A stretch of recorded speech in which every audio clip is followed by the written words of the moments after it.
There are some games that just perfectly fit for the Steam Deck, and Knights in Tight Spaces might be one of them. It's a roguelike deck builder in a medieval fantasy world with a gorgeous comic book aesthetic. It looks great, feels great, and is also going to be a very good time if you're playing it on the go. So in this video, I'm going to show you how Knights in Tight Spaces is running on the Steam Deck and the recommended settings to enjoy it to the fullest. If you want to see more videos like this, hit that like and subscribe button, and hit the notification bell to be notified as soon as our next video goes live. The game is also recorded on the Steam Deck directly, so the performance you get will be slightly better than what you're going to be seeing in this video. And thank you to Raw Fury for sending over a key for us to review. I am happy to say that Knights in Tight Spaces is not a game you're going to have to worry about playing on the Steam Deck. It holds a steady 30 frames per second throughout the game, and we'll be able to hold this with a TDP limit of 11 so we can keep battery drain as low as possible. While earlier maps and battles can run the game at 40 frames per second, we found that once you reach Quest 2, the game becomes a lot more intense and struggles in these battle scenes. As for modifying the visuals to try to get higher frame rates, there really isn't much in the graphics setting side aside from resolution.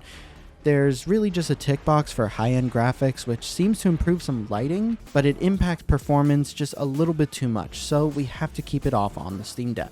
With these settings, the power draw tends to stick around the 10 watt to 13 watt range, although some maps towards the end of the game can hit 15 watts. And the temperature stuck around 55 to 61, 62 degrees Celsius. So on the Steam Deck OLED, you can expect around 4 hours of battery life, and on the LCD, you can get around 3 hours. Other than this, Knights in Tight Spaces has excellent controller support and supports a 1280 by 800 resolution, so there's no black bars at the top or bottom of the screen.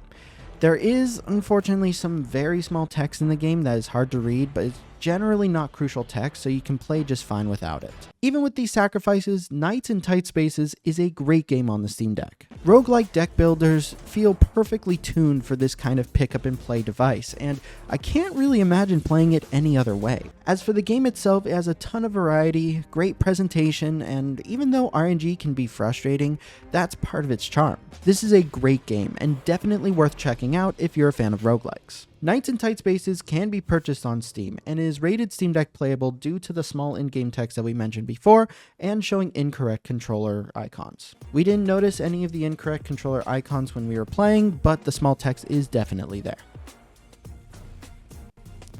Thank you guys for watching. If you enjoyed this video, hit that like and subscribe button, and hit the notification bell to be notified as soon as our next video goes live. And a big thank you to our patrons. You guys are awesome. See you next time.